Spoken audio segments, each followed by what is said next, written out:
I would like you to welcome tonight Mr. Wallace McGregor from Scotland. Let's give him a big round of applause.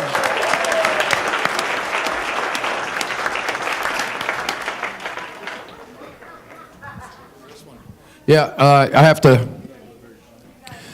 to tell everyone here, this Wallace McGregor character was a couple years ago. I did a presentation here called The Christmas Train, and it was about a Scotsman I encountered and the story of Christmas.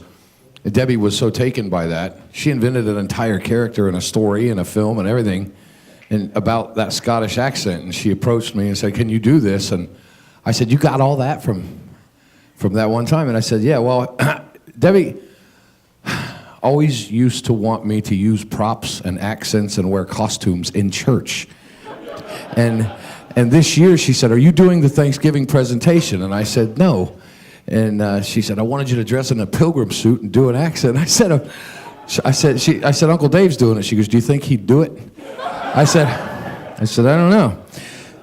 I never wore a costume. I never wore a prop. I never did any of that. But we did talk about a couple of ideas for the story for this character from Scotland. And we said, Debbie wanted to do these ideas, these stories we had for the character, right? And I saw Dave's tribute to her, a song she always wanted him to sing, but he never sang, and then he sang it, and it was beautiful, and it was heartfelt. And I thought, well, to serve the memory of my friend and put a tribute at the feet of her memory of the person who had spent her whole life washing the feet of others in service to Christ, and I believe that, and I know she heard, "Well done, good and faithful servant," I thought I would do the thing she always wanted me to do.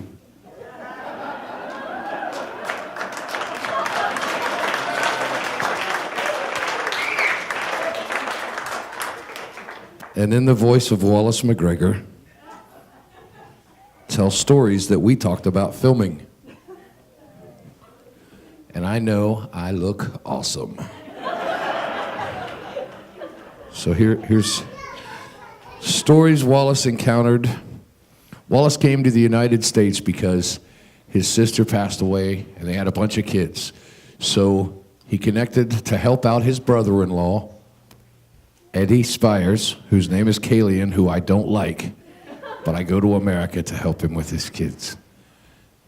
And these are the lessons Wallace talks about learning.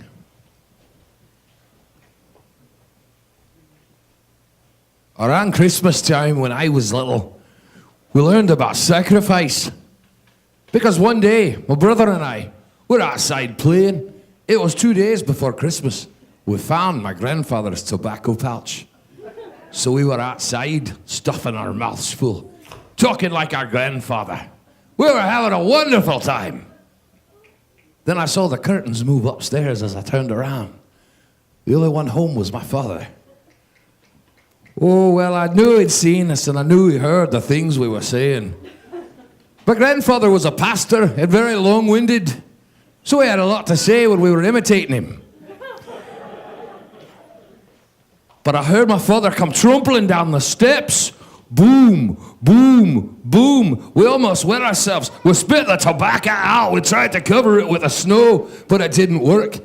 My father opened the door and said, "What are you doing?" Of course, we knew he knew what we were doing. So he grabbed us both by the back of our shirts and carried us up the stairs. We knew he was mad. He went in the bedroom.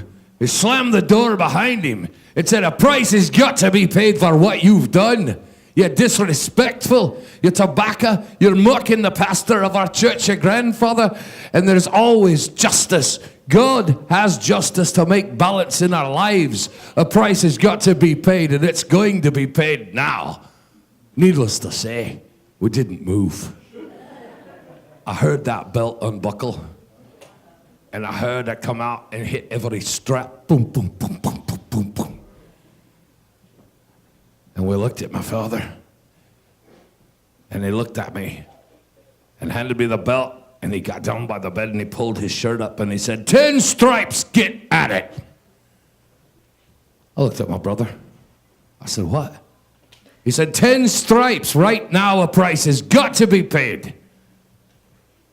I said, "Papa, But I'm the one who wronged. I get the punishment. My papa took the belt out of my hand and handed it to my brother. And he said, 10 stripes, get after it, a price has got to be paid, now.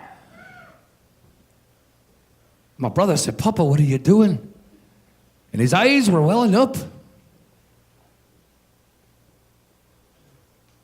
And my brother said, Papa, we were in the wrong. Why would you pay the price? And he looked over his shoulder. And he said, because I love you too much to make you pay it. But a price has got to be paid. Now pay the price. And he put his arms out with his back bent over. My brother and I didn't know what to say. My papa stood up. He took the belt out of my brother's hand. And he said, both of you, Christmas is coming. I want you to think about what happened in this room. And he left. And he shut the door.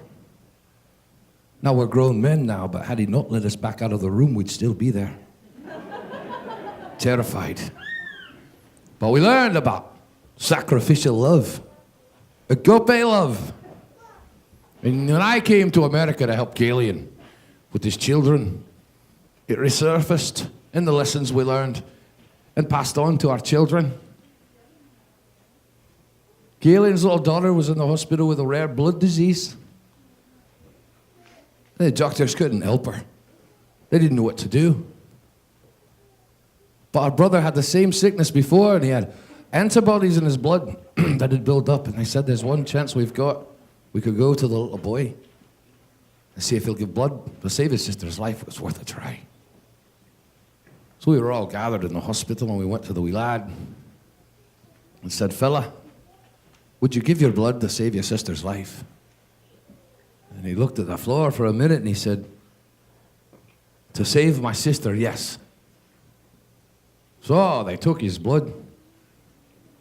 They gave it to his sister. Hours had passed. She was showing hopeful signs and doing better. The boy had the disease before and he beat it. So we went in to see him. And he looked at Galen and said, how's my sister? And he said she's doing fine. And he said, Papa, what time will I die? We looked at each other. He said, Papa, what time will I die? The wee lad thought he was giving his life to save his sister. We all relearned the lesson of sacrifice that day from that child because he learned it from his parents who taught it out of the Word of God.